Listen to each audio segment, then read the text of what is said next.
Hello everyone, I welcome you on this YouTube channel Physics Classes Learn Physics with Ease. In this particular lecture, you will learn about the Gaussian surface and the application of the Gauss theorem to find the electric field due to a uniformly charged long infinite wire.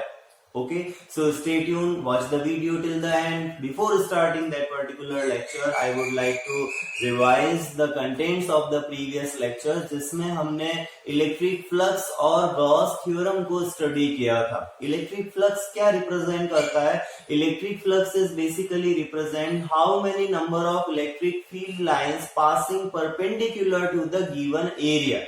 जिस particular area के about या उससे associated flux की हम बात करते हैं, उस एरिया से परपेंडिकुलर पास होने वाली number of lines of forces जो है या इलेक्ट्रिक फील्ड लाइंस जो है, उसी को हम इलेक्ट्रिक फ्लक्स कहते हैं. फ्लक्स का मतलब सिंपल सा था, flowing something, process of flowing something outward is called the flux. Okay, फिर हमने इलेक्ट्रिक फ्लक्स के एक्सप्रेशंस को लिखना सीखा कि कैसे हम एक प्लेन सरफेस है उसके लिए इलेक्ट्रिक फील्ड को E डॉट S से लिख सकते हैं, जहां E S cos theta, theta will be the angle between E and S. Flux को फाई E से डिनोट किया जाता है, जो इलेक्ट्रिक फ्लक्स कहलाता है. देन हमने एक इरेगुलर सरफेस है या क्लोज सरफेस है, तो उसके लिए इलेक्ट्रिक फील्ड के एक्सप्रेशन को इंटीग्रल की टर्म में लिखा था. उसमें हम बहुत सारे सरफेस एलिमेंट्स में उसको डिवाइड करके एक एक एलिमेंट से एसोसिएटेड फ्लक्स फाइंड करते हैं, उन सबका सम करते हैं, तो समेशन साइन को हम इंटीग्रल साइन में कन्वर्ट करके, अगर क्लोज्ड सरफेस है तो फ्लक्स को हम लिखेंगे close surface integral E dot ds. Okay, then हमने Gauss theorem of the electrostatics study की थी कि जो इलेक्ट्रिक फ्लक्स और इलेक्ट्रिक फील्ड में और चार्ज में एक रिलेशन को रिप्रेजेंट करती. इलेक्ट्रिक फील्ड और इलेक्ट्रिक चार्ज, इन दोनों को रिलेट करने वाली जो थ्योरम है, that is the Gauss theorem of electrostatics. जिसमें उसके थ्योरम का स्टेटमेंट क्या था कि इलेक्ट्रिक फ्लक्स, जिसको हम close surface integral E dot ds लिख रहे हैं, किसी भी क्लोज सरफेस से एसोसिएटेड इलेक्ट्रिक फ्लक्स की वैल्यू टोटल चार्ज उस क्लोज सरफेस द्वारा एनक्लोज्ड कितना है, divided by epsilon naught. Okay, so that was the statement of the Gauss law of electrostatics और Gauss theorem of the electrostatics, जिसको हम phi E equals to sigma Q in upon epsilon naught लिख रहे थे. Okay, फिर मैंने last में एक चीज डिस्कस की थी. हम अपने लेक्चर में आ जाते हैं Gaussian surface. Okay, Gaussian surface एक तरह की हाइपोथेटिकल और इमेजिनरी सरफेस होती है, और ये सरफेस हम एज्यूम करते हैं to apply the Gauss theorem.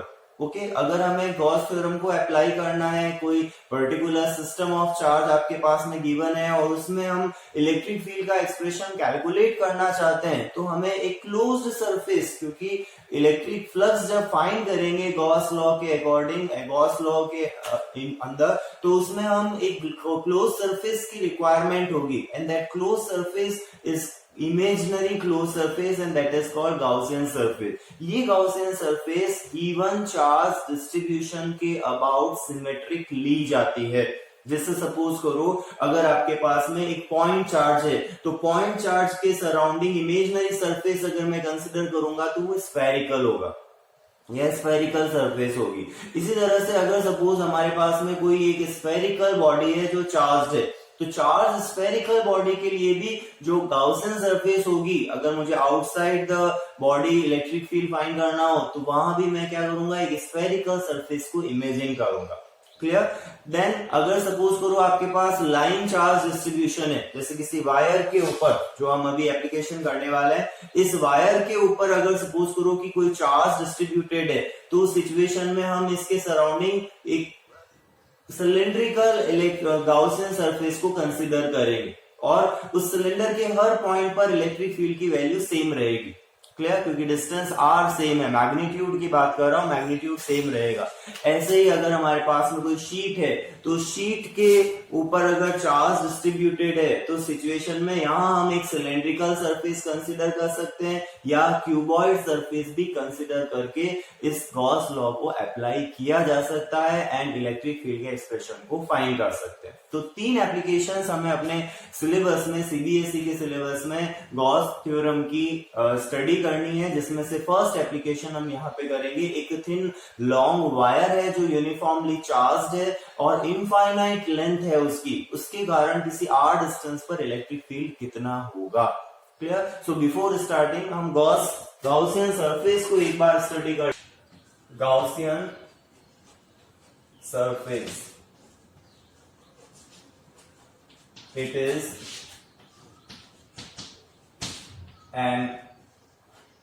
is a hypothetical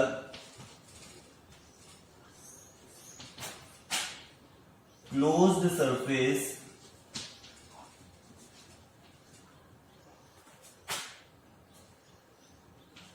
which is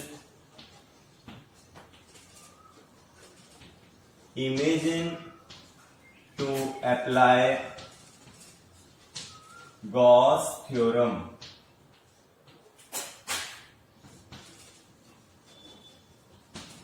Okay, it is an hypothetical surface है, closed surface है और इसको इमेजिन किया जाता है गॉस थ्योरम को अप्लाई करने के लिए। Okay, it is chosen symmetrically,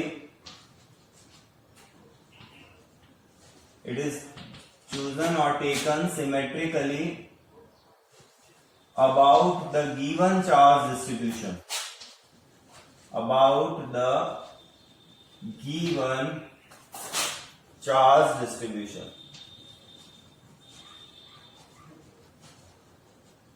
okay, तो जो भी हमें चार्ज डिस्ट्रीब्यूशन गिवन होगा उसके रिगार्डिंग हम इसको सिमेट्रिकली कंसिडर करेंगे, सिमेट्रिकली एज्यूम करेंगे। ओके, तो symmetrically about the given charge distribution. Now for a point charge और charge on spherical surface, charge on spherical body, we can say the Gaussian surface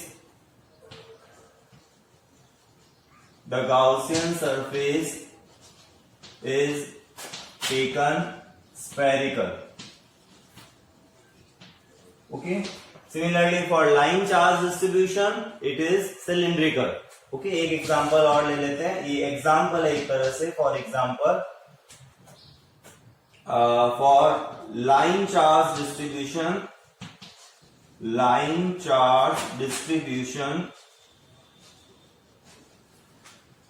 it is taken cylindrical. Okay, so this is the definition of the Gaussian surface and how this Gaussian surface is taken for the different type of system of charges. Okay, अगर plane sheet है तो भी हम उसके regarding cylindrical और cuboid shape में इस तरह की Gaussian surface को कंसीडर कर सकते हैं। तो एक बार नोट करो इसे।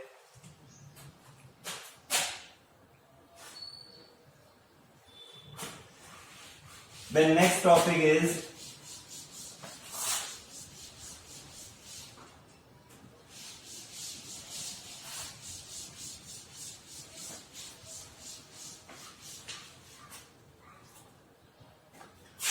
applications of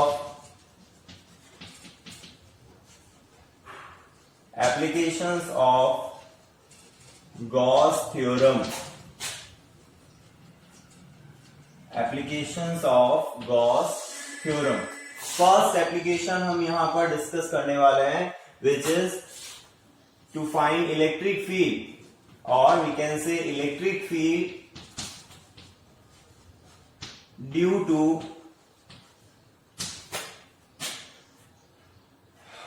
a uniformly charged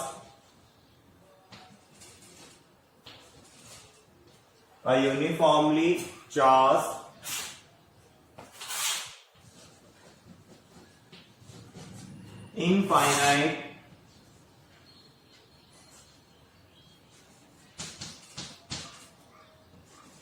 long wire,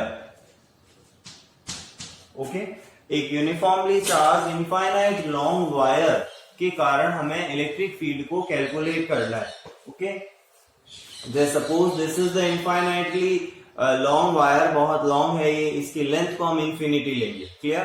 तो this is infinite long wire और ये यूनिफॉर्मली चार्ज्ड है। अब ये वायर जो होता है इसको हम एक वन डायमेंशनल ज्योमेट्री कह सकते हैं, ओके। तो वन डायमेंशनल ज्योमेट्री है, तो इस पे हमें चार्ज जो डिस्ट्रीब्यूटेड है वो यूनिफॉर्मली है। तो हमने एक यूनिफॉर्म चार्ज डिस्ट्रीब्यूशन की रिगार्डिंग फिजिकल क्वांटिटी को डिफाइन किया था, that is line charge density और लीनियर चार्ज डेंसिटी, और उसका सिंबल क्या था, लैम्बडा।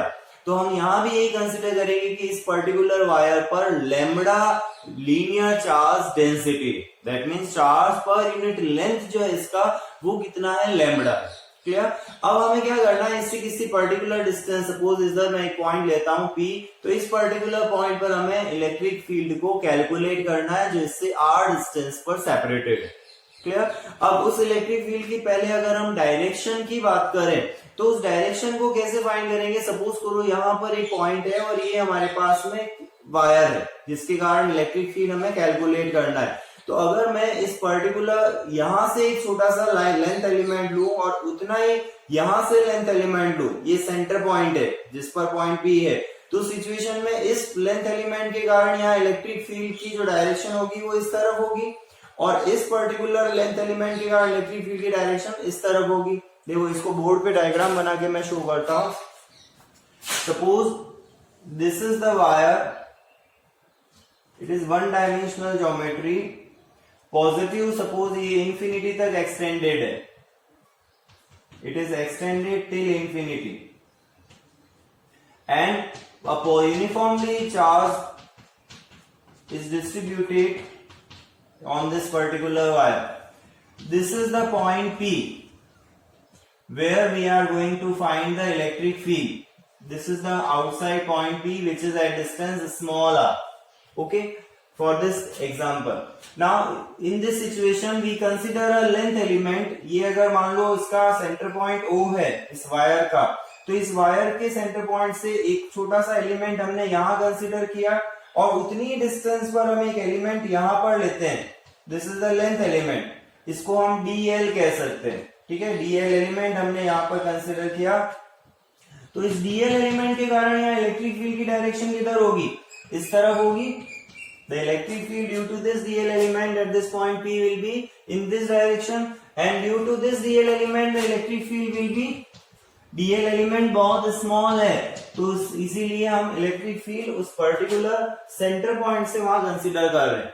अब क्या होगा समझना इसको, अगर हम इलेक्ट्रिक फील्ड के कंपोनेंट्स की बात करें तो इस पर्टिकुलर एंगल को अगर हम थीटा लेते हैं तो ये एंगल भी थीटा बनेगा और this angle is also theta and this angle is also theta, clear. तो इन दिस की situation the E cos theta, इसका कंपोनेंट आएगा इधर ई कॉस थीटा, इसका भी कंपोनेंट आएगा E cos theta in this particular direction and in this direction it will be e sin theta and here also it is e sin theta। अब देखो ये जो हॉरिजॉन्टल कंपोनेंट्स हैं they are added, ये क्या हो रहे हैं, ऐड हो रहे हैं, और जो ये वर्टिकल कंपोनेंट्स हैं ये इक्वल और अपोजिट है। ये e का मैग्नीट्यूड यहाँ दोनों का सेम है, केवल डायरेक्शन अलग अलग है, तो इन दोनों कंपोनेंट्स का क्या होगा, they will cancel out each other, okay. तो इलेक्ट्रिक फील्ड किस पर्टिकुलर डायरेक्शन में होगा, perpendicular to this particular wire. ऐसे ही सपोज करो एक एलिमेंट मैंने यहां लिया, इसके जस्ट ऊपर एक एलिमेंट यहां लिया, उन दोनों एलिमेंट्स के कारण भी इलेक्ट्रिक फील्ड जो होगा इस पर्टिकुलर पॉइंट पर वो हॉरिजॉन्टल डायरेक्शन में ही रहेगा, क्योंकि उसके भी वर्टिकल कंपोनेंट्स क्या करेंगे, एक दूसरे को कैंसिल आउट करेंगे, क्लियर। सिमिलरली इस पूरे वायर के कारण किसी भी पॉइंट पर अगर हम इलेक्ट्रिक फील्ड की डायरेक्शन की बात करें तो that will be perpendicular to that wire, और पॉजिटिव चार्ज होने के कारण ये अवे फ्रॉम द वायर होगी। अगर ये नेगेटिवली चार्ज होता, वायर जो है उस पर यूनिफॉर्म चार्ज जो डिस्ट्रीब्यूटेड है वो नेगेटिव होता, तो सिचुएशन में उसकी इलेक्ट्रिक फील्ड की डायरेक्शन परपेंडिकुलर टूवर्ड्स होती, क्लियर। तो इसको एक बार हम नोट कर लेते हैं। Considering a wire of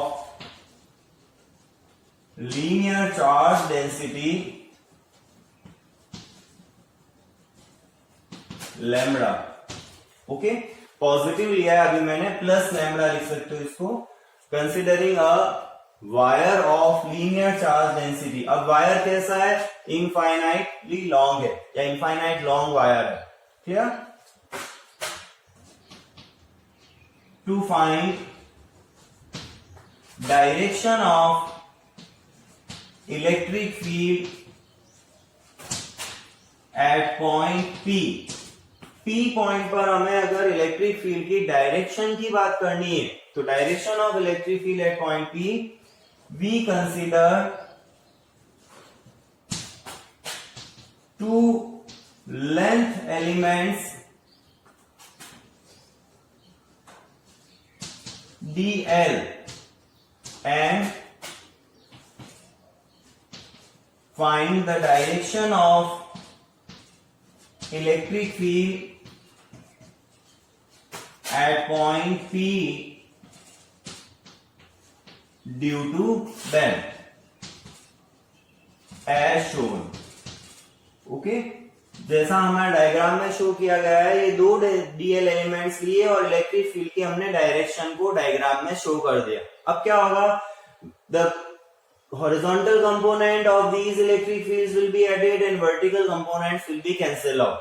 Okay, the horizontal components will be added and vertical components will be cancelled out.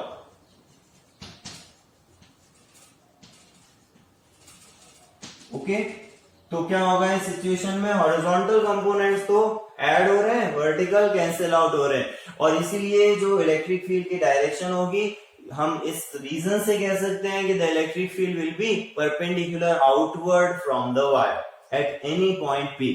Okay, तो hence vector E directed perpendicular outward at any point P। किसी भी पॉइंट P के लिए इसकी जो direction होगी वो perpendicular outward होगी, क्योंकि पॉजिटिव लैम्बडा है। अगर लैम्बडा नेगेटिव होता तो that will be towards the wire. Okay, तो इसकी जो लाइन है लीनियर चार्ज डेंसिटी है वो प्लस लैम्बडा ली, नोट डाउन।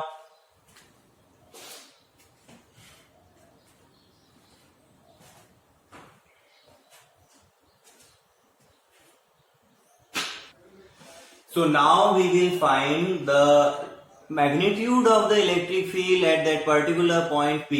तो उस मैग्नीट्यूड को फाइंड करने के लिए हमें गॉस थ्योरम को अप्लाई करना है, और गॉस थ्योरम जब अप्लाई करेंगे तो हमें गॉसियन सरफेस चाहिएगी, क्लोज सरफेस, जिसके अबाउट हम नेट इलेक्ट्रिक फ्लक्स कैलकुलेट करेंगे, और उस नेट फ्लक्स की हेल्प से इलेक्ट्रिक फील्ड के एक्सप्रेशन को कैलकुलेट करना है। ओके, तो सपोज हमारे पास में अगर ये वायर है, तो इस पर्टिकुलर वायर के सराउंडिंग हम जो इलेक्ट्रिक गॉसियन सरफेस लेते हैं जो सिमेट्रिक हो इस पर्टिकुलर चार्ज डिस्ट्रीब्यूशन के अबाउट, तो वो इस तरह का एक सिलेंडर होगा।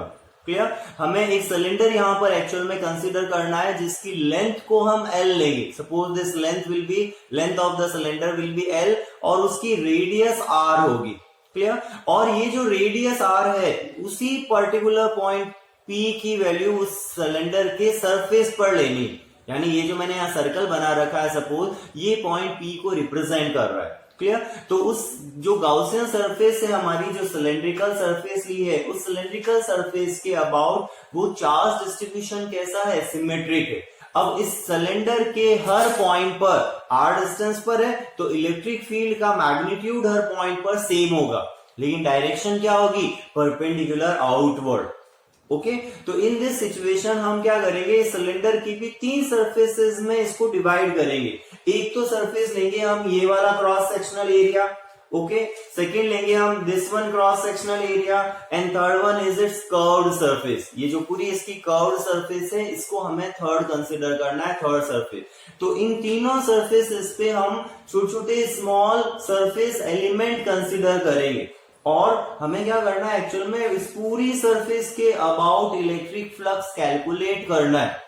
ओके, और उस इलेक्ट्रिक फ्लक्स को कैलकुलेट करने के लिए हम इसको तीन सरफेसेस में डिवाइड कर देते, first surface, second surface and third surface.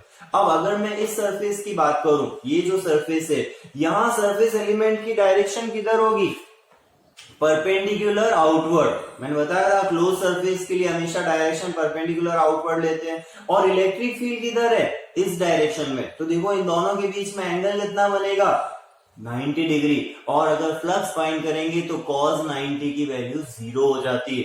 तो हमें जो इलेक्ट्रिक फ्लक्स मिलेगा इस सरफेस के अबाउट, जो इसका क्रॉस सेक्शनल है उसके अबाउट इलेक्ट्रिक फ्लक्स 0 होगा, क्योंकि E और ds दोनों 90 डिग्री एंगल पर है। The same situation is applicable for this one cross section. जो सेकंड क्रॉस सेक्शन होगा उस सिलेंड्रिकल सरफेस का, यहां भी इलेक्ट्रिक फील्ड इस डायरेक्शन में और इसकी जो एरिया की डायरेक्शन है वो परपेंडिकुलर आउटवर्ड है।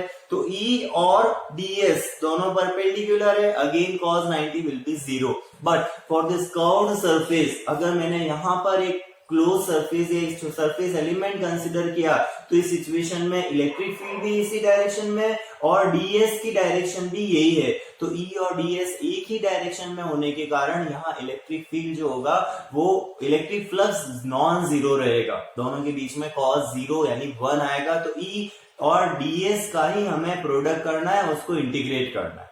क्लियर? तो इसका डायग्राम हम एक बार ड्रॉ करते हैं कि कैसा डायग्राम होगा इस पर।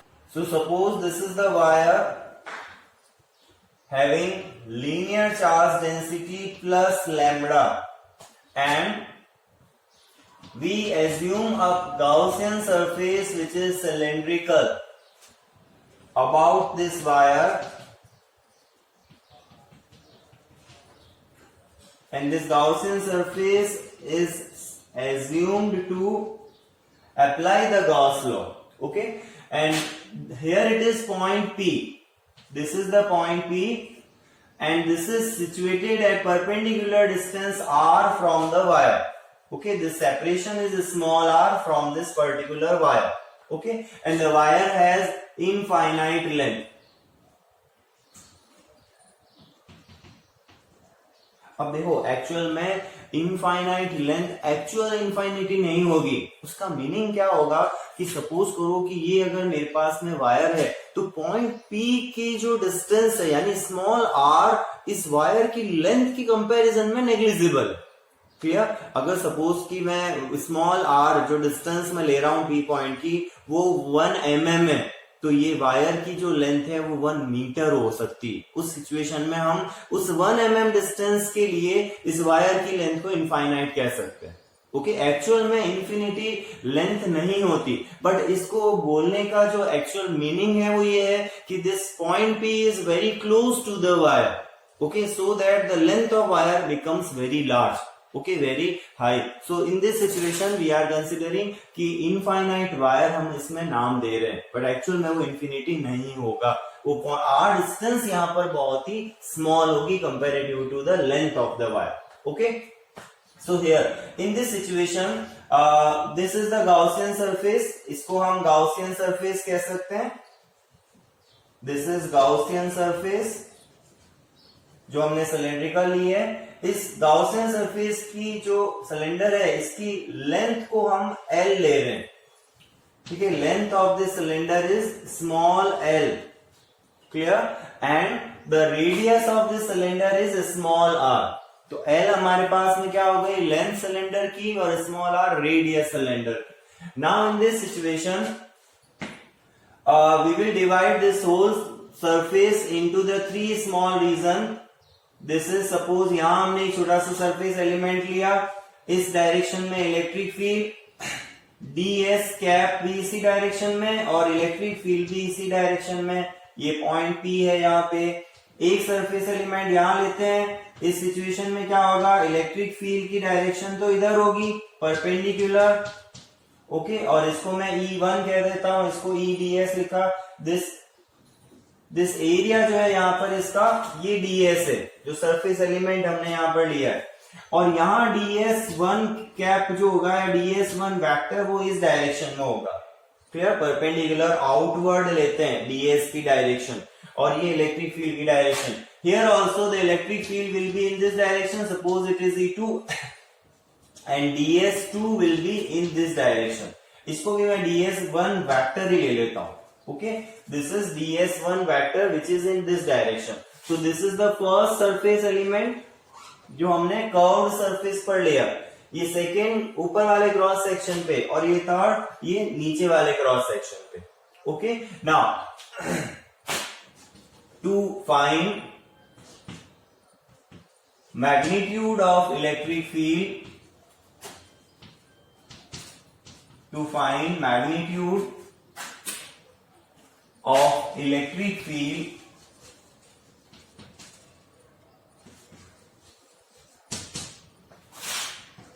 we consider a cylindrical Gaussian surface surrounding the wire। ठीक है, वायर के सराउंडिंग हम एक सिलिंड्रिकल गाउसियन सरफेस को कंसीडर कर रहे हैं। Okay, cylindrical Gaussian surface surrounding the wire of length small l, length की वजह हाइट भी कह सकते हो, and radius small r। Okay, height L और रेडियस स्मॉल r, और P पॉइंट जो है वो उस सरफेस पर लाई कर रहा है। ठीक है, the point P lies on its surface, जहां हमें इलेक्ट्रिक फील्ड कैलकुलेट करना है। Okay, so the total electric flux through this closed surface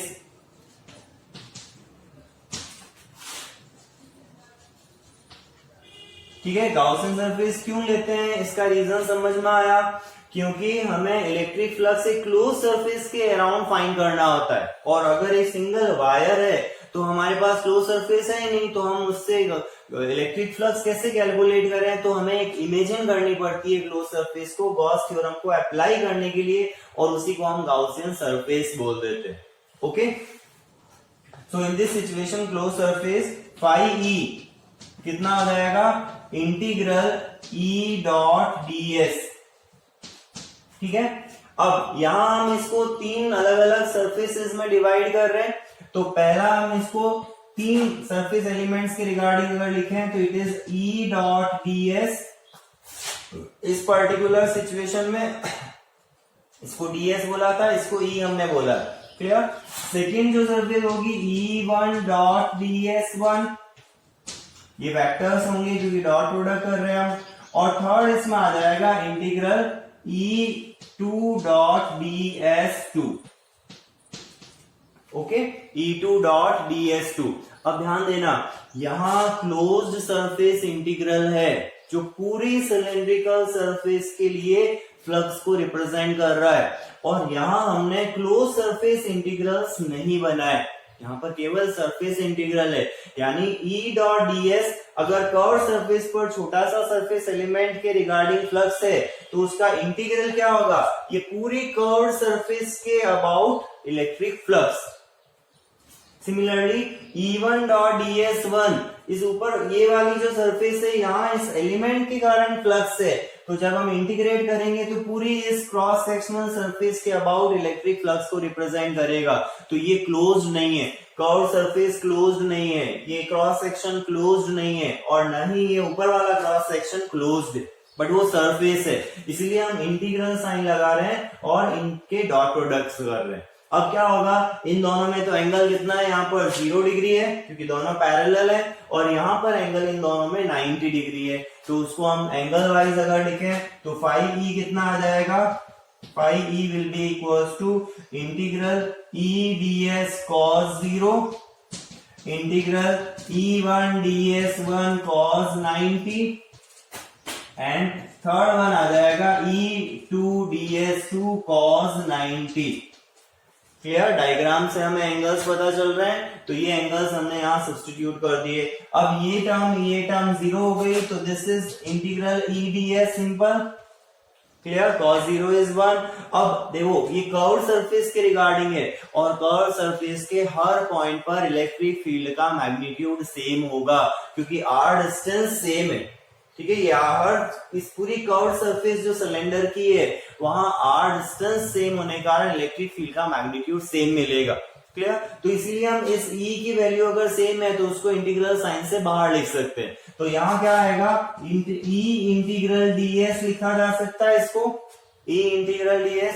यहाँ इंटीग्रल पे क्लोज सरफेस का साइन नहीं है, केवल यहीं पर है क्लोज सरफेस का साइन, ये ध्यान रखना। ओके, अब इंटीग्रल ds का मतलब कि ये पूरी चीज जो कर्व्ड सरफेस है उसका सरफेस एरिया, जैसे ये मेरे पास में है, तो ये इसकी जो पूरी कर्व्ड सरफेस है उसके सरफेस एरिया की हम बात कर रहे हैं। इस सरफेस और ये जो क्रॉस सेक्शनल सरफेस थी, इन दोनों के इंटीग्रल्स जो है वो जीरो हो गए, क्योंकि cos 90 था इसलिए वो जीरो हो गया।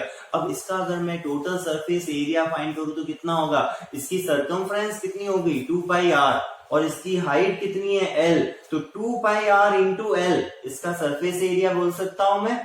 ओके, तो surface area of this cylinder is 2 pi r l। अगर h हाइट होती तो 2 पाई r h लिख देते। क्लियर? तो हम यहाँ पर इसको 2 पाई r l कह सकते हैं, तो it is 2 pi r multiply by l। ये अपने पास क्या आ गया? इलेक्ट्रिक फ्लक्स आ गया। This is equation number 1। अब जब भी हम गॉस थ्योरम को अप्लाई करेंगे, जो भी एप्लीकेशंस हम करने वाले हैं, 2 और इसके बाद एप्लीकेशन आएगी, वहां पर हम हमेशा एक तो इलेक्ट्रिक फ्लक्स कैलकुलेट करेंगे। क्लियर? फिर हम टोटल चार्ज फाइंड करेंगे कि उसी गॉसियन सरफेस के अंदर का चार्ज कितना है, और फिर हम उसको गॉस थ्योरम में अप्लाई कर देंगे कि गॉस थ्योरम जो है हमारे पास phi is equal to sigma Q in upon epsilon naught, तो उस इक्वेशन में रख के हम इलेक्ट्रिक फील्ड ई को कैलकुलेट कर लेते हैं। क्लियर? तो यहाँ हमारे पास इलेक्ट्रिक फ्लक्स तो आ गया। अब हम total charge enclosed by the Gaussian surface की बात करें तो क्या आ जाएगा? देखो, the total charge enclosed by Gaussian surface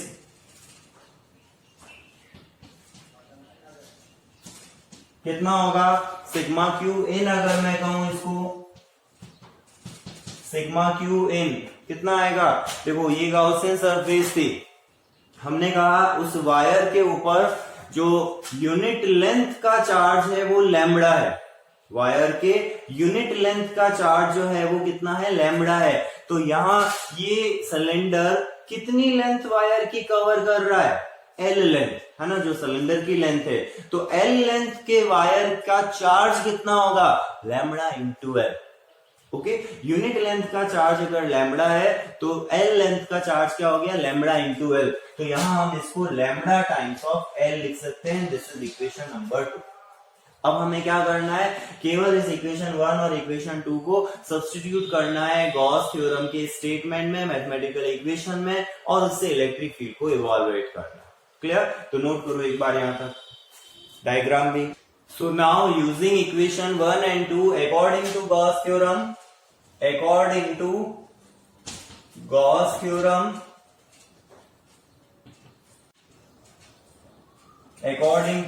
theorem, we can say phi E is equals to sigma q in upon epsilon naught। यही गॉस थ्योरम का statement था। हमने इस फाई ई को भी कैलकुलेट किया और सिग्मा क्यू इन को। ओके, यहाँ क्यू भी लिख सकते हो आप, बट ये ध्यान रखना Q will be total charge enclosed by the closed surface होना चाहिए। So using equation 1 and 2, using equations 1 and 2 implies phi E into 2 pi r l। यही था फ्लक्स की वैल्यू, इलेक्ट्रिक फील्ड इंटू 2 पाई आर एल इक्वेशन 1 से। और इसको हमने लिखा था सिग्मा क्यू इन को lambda L upon epsilon not. Simple. अब देखो यहाँ पर उस सिलेंडर जो इमेजिन किया था हमने, उसकी लेंथ से हमें कोई लेना देना नहीं है, वो लेंथ यहाँ पर कैंसिल आउट हो रही है। ओके, तो इमेजिनरी सरफेस आर डिस्टेंस तो हमें चाहिए क्योंकि गिवन भी है पी पॉइंट आर डिस्टेंस पर हमें गिवन है वायर से, और वही हमें इलेक्ट्रिक फील्ड फाइंड करना है, तो आर डिस्टेंस तो होनी जरूरी है। लेकिन वो जो सिलेंडर हमने इमेजिन किया था उस सिलेंडर की लेंथ से या हाइट से हमें यहाँ पर फाइनल एक्सप्रेशन में उसका रोल नहीं होगा। ओके, तो इन दिस सिचुएशन ई को अगर हम लिखेंगे तो वो ई क्या हो जाएगा, 2 पाई आर को इधर ले लेते हैं, तो that will be lambda upon 2 pi epsilon naught R लिख सकते हैं। तो एक एक्सप्रेशन तो यही है मैग्नीट्यूड का, लेकिन इसको याद रखने का एक सिंपल सा तरीका के की टर्म में लिख लो। स्मॉल के क्या था, 1/4 पाई एप्सिलॉन नॉट, और यहाँ पर है 1/2 पाई एप्सिलॉन नॉट। तो क्या करें कि ये 2 4 बन जाए, तो 2 से मल्टीप्लाई और डिवाइड कर दो, तो सिचुएशन में ये क्या हो जाएगा, अगर मैं 2 से मल्टीप्लाई और डिवाइड कर दूं तो 2 lambda upon 4 pi epsilon naught R लिख सकता हूं। क्लियर, और इसको हम क्या लिख लेंगे, E will be equals to 2k lambda upon small r। Clear, और अगर हम इसको विद डायरेक्शन लिखते हैं तो E vector will be what, it is 2k lambda upon small r into r cap. r cap है unit vector perpendicular to the wire.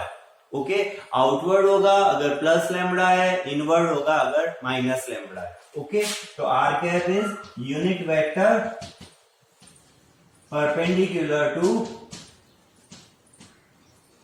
Wire.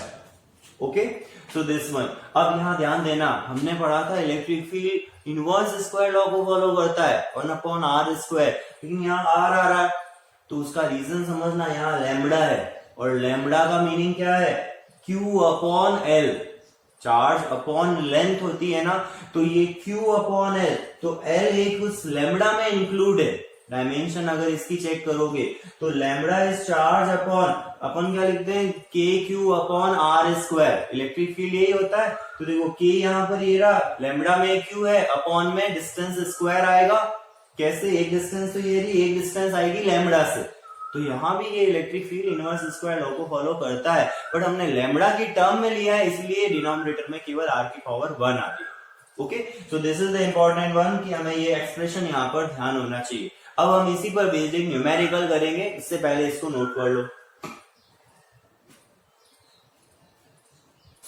जो numerical हम करने वाले हैं उसमें आपको क्या है, एक वायर गिवन है जिस पर चार्ज यूनिफॉर्मली डिस्ट्रीब्यूटेड है, और एक डाइपोल गिवन है उसी वायर के सराउंडिंग रीजन में। उस डाइपोल पर लगने वाला नेट फोर्स हमें कैलकुलेट करना है कि कितना नेट फोर्स उस डाइपोल पर लगेगा जब हम उसको वायर के जो यूनिफॉर्मली चार्ज्ड है वहां उसके सराउंडिंग रीजन में रख देंगे। ओके, तो कुछ वेरियस पैरामीटर्स आपको गिवन है, तो एक एग्जांपल लेते हैं यहाँ पर हम। This is the example, suppose this one is the wire, okay, having linear charge density lambda, okay, and the dipole is given here minus q charge in left hand side and plus q charge in right hand side।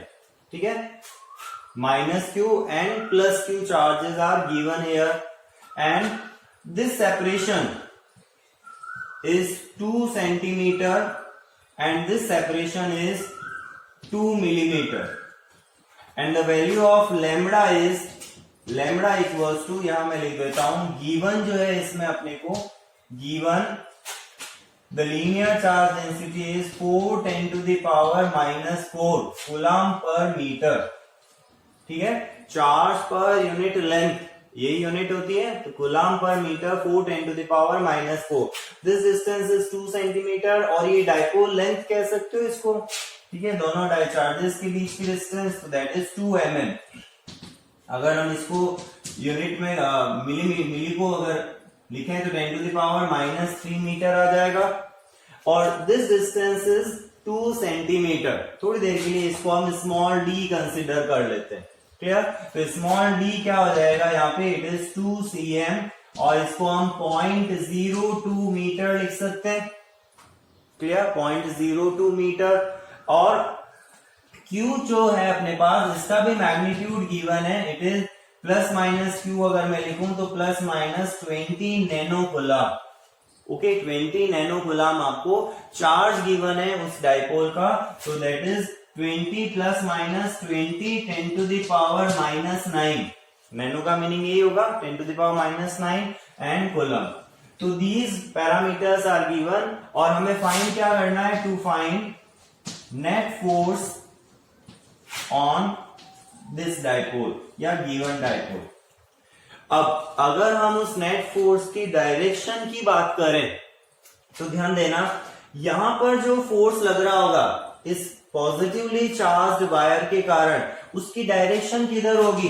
देखो ये charge कैसा है, negative है, तो direction of force on this charge will be F minus Q, इस direction में आएगा, है ना, अट्रैक्ट होगा ये चार्ज इस डाइपोल की तरफ। और इस चार्ज के लिए अगर हम डायरेक्शन बताएं फोर्स की तो वो इस डायरेक्शन में होगी and that will be F plus Q.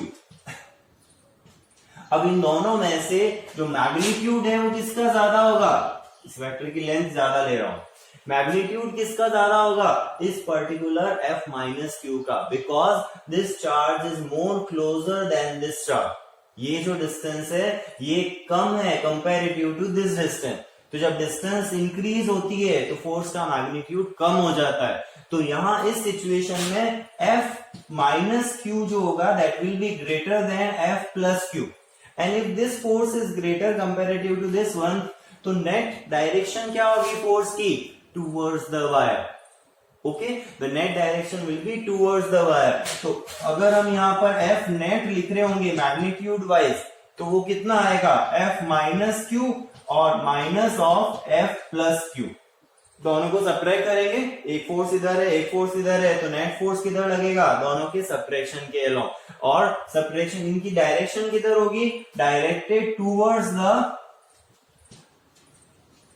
Wire. Okay, तो हम डायग्राम को देख के ही उसकी डायरेक्शन को डिफाइन कर सकते हैं कि किस डायरेक्शन में वो फोर्स लगने वाला है ना। अब उसी फोर्स के मैग्नीट्यूड की बात करें तो अगर हमें इस पॉइंट चार्ज पर फोर्स फाइंड करना है तो पहले हम क्या करेंगे, इलेक्ट्रिक फील्ड को डिस्कस करेंगे कि इलेक्ट्रिक फील्ड कितना होगा, और जब इलेक्ट्रिक फील्ड आ गया तो हम उससे इलेक्ट्रिक फोर्स फाइंड कर सकते हैं। तो हियर F प्लस क्यू या F माइनस क्यू अगर पहले लें तो F माइनस क्यू का मैग्नीट्यूड क्या होगा, it is Q times of E। उस पर्टिकुलर पॉइंट पर इलेक्ट्रिक फील्ड कितना है, उस डिस्टेंस के इक्वल, और इलेक्ट्रिक फील्ड अभी हमने कैलकुलेट किया, अगर हमारे पास कोई लॉन्ग वायर है तो R डिस्टेंस के ऊपर इलेक्ट्रिक फील्ड की वैल्यू क्या होती है, 2kq/r। ओके, तो यहां ये डिस्टेंस R कितनी है, 2 सेंटीमीटर, जिसको हम D ले रहे हैं। क्लियर, तो अगर ये D डिस्टेंस हम कहें तो this will be what, 2k lambda q upon D, यही आएगा E माइनस क्यू। समझना, E minus Q will be minus q times of E, या electric field eight minus Q charge, ये भी लिख सकते हो। Electric field minus Q charge का क्या है, 2k लैम्बडा अपॉन D, क्योंकि हमने इस डिस्टेंस को D लिया है और साथ में ये Q जो था वो मल्टीप्लाई हो गया। यहां इसका मैग्नीट्यूड हम नेगेटिव नहीं लेंगे क्योंकि हम नेगेटिव साइन यहाँ ऑलरेडी यूज ले चुके हैं, इनका सब्ट्रैक्शन कर रहे हैं, डायरेक्शन हमने बता दी है, हम फोर्स और इलेक्ट्रिक फील्ड के मैग्नीट्यूड को लिख रहे हैं, तो there will be no negative sign. Similarly what will be F plus Q, अगर ये कैलकुलेट करें तो इसकी वैल्यू क्या हो जाएगी, again Q times of E plus Q, यानी प्लस क्यू चार्ज पर इलेक्ट्रिक फील्ड कितना है, तो प्लस क्यू चार्ज पर इलेक्ट्रिक फील्ड जब फाइंड करोगे तो वहां चार्ज का मैग्नीट्यूड सेम है, K same lambda same, change क्या होगा, ये स्मॉल d चेंज होगा, और यहाँ ये डिस्टेंस कौन सी आएगी, ये वाली डिस्टेंस आएगी। तो ये अगर हमने d कही तो ये डिस्टेंस क्या है, d प्लस 2a, इसको हम 2a ले रहे हैं डाइपोल लेंथ को, तो d प्लस 2a हम इसको लिख सकते हैं, तो this will be what, it is 2k lambda q upon d plus 2a। समझ में आया।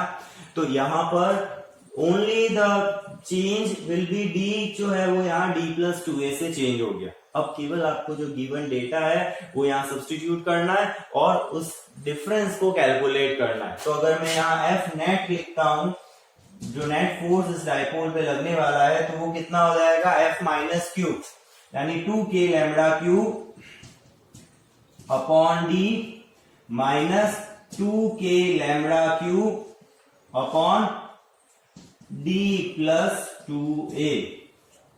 सिंपल। और इस डेटा को अगर आप सब्स्टिट्यूट करोगे यहाँ पर और इसको सॉल्व करोगे, 2k लैम्बडा क्यू कॉमन ले सकते हो, 1 upon d minus 1 upon d plus 2a. When we substitute all these values, then we get the final expression.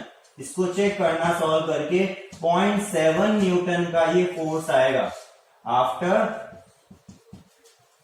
Calculation. Okay, just आपको k 9 10 to the power 9, lambda 4 10 power minus 4, okay, q 20 10 power minus 9 and this d is 0.02 और यहाँ 2a जो आएगा that is 2 10 power minus 3। तो इस value को रखकर यहाँ इसको सॉल्व करना और चेक करना कि इसका आंसर 0.7 न्यूटन आता है या नहीं आता है।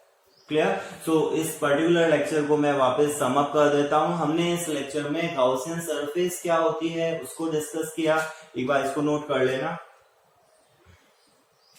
सो गॉसियन सरफेस को हमने डिस्कस किया कि एक ऐसी इमेजिनरी और हाइपोथेटिकल क्लोज्ड सरफेस जो किसी गिवन चार्ज डिस्ट्रीब्यूशन के अबाउट इमेजिन की जाती है, जिससे कि हम गॉस लॉ को अप्लाई कर सकें, उस सरफेस के थ्रू नेट फ्लक्स को हम फाइंड कर सकें। क्लियर। फिर हमने फर्स्ट एप्लीकेशन गॉस थ्योरम की डिस्कस की, जहां हमारे पास एक infinite long uniformly charged wire given था और r डिस्टेंस पर हमें इलेक्ट्रिक फील्ड को कैलकुलेट करना था। तो पहले हमने इलेक्ट्रिक फील्ड की डायरेक्शन के रिगार्डिंग कुछ बात की कि डायरेक्शन हमेशा परपेंडिकुलर आउटवर्ड होती है। अगर हमारे पास ये वायर है तो इस वायर के कारण इलेक्ट्रिक फील्ड की जो डायरेक्शन होगी वो परपेंडिकुलर आउटवर्ड होगी, क्योंकि जो इसके वर्टिकल कंपोनेंट्स होंगे वो एक दूसरे को कैंसिल आउट कर देंगे। क्लियर। और उसी इलेक्ट्रिक फील्ड का मैग्नीट्यूड फाइंड करने के लिए हमने एक सिलिंड्रिकल गॉसियन सरफेस कंसीडर की, जिसकी हाइट हमने l लेके रेडियस को r लिया और उसी सिलेंडर की सरफेस पर हमने p पॉइंट कंसीडर किया। 3 पार्ट में उसको टोटल सरफेस इंटीग्रल को डिवाइड करके 2 पार्ट्स के कारण जो फ्लक्स है वो तो 0 हो गया, क्योंकि cos 90 की वैल्यू 0 आ जाती है, और एक जो कर्व सरफेस के अलोंग जो फ्लक्स था उसको हमने E into 2 pi r l लिखा, और फिर total charge enclose by the Gaussian surface को लिखा विच इज लैम्डा l। दोनों को गॉस लॉ या गॉस लॉ का जो स्टेटमेंट है वहां उसको सब्स्टिट्यूट करके हमने E की वैल्यू फाइंड की, that is k q 2 times of k lambda upon r, 2k lambda upon r, that was the electric field and directed perpendicular to the wire, away from the wire if there is plus lambda linear charge density and towards the wire if there is minus lambda linear charge density। Okay. और फिर हमने एक dipole, एक surrounding the wire एक dipole place करके उसके ऊपर लगने वाले नेट फोर्स को कैलकुलेट किया। इस फोर्स की जगह आपको यहाँ इलेक्ट्रिक फील्ड कितना इस पर नेट लग रहा है वो भी कैलकुलेट करने के लिए दिया जा सकता है। क्लियर। सो नेक्स्ट जो लेक्चर में लेके आऊंगा उस लेक्चर में हम सेकेंड एप्लीकेशन करेंगे गॉस थ्योरम की, जिसमें हमारे पास एक इनफाइनाइट प्लेन शीट गिवन होगी। 2 डायमेंशनल ज्योमेट्री में जाएंगे तो इनफाइनाइट प्लेन शीट इस तरह की गिवन होगी और उस शीट पर यूनिफॉर्म चार्ज डिस्ट्रीब्यूटेड होगा और उससे हमें किसी पर्टिकुलर पॉइंट पर इलेक्ट्रिक फील्ड को कैलकुलेट करना है। तो उस के साथ में एक न्यूमेरिकल प्रॉब्लम भी मैं साथ में डिस्कस करूंगा। तो wait for the next lecture, watch the video. अगर कोई डाउट है तो उसको वापस आप रिवाइंड करके देख सकते हैं। Thank you for watching this video and bye.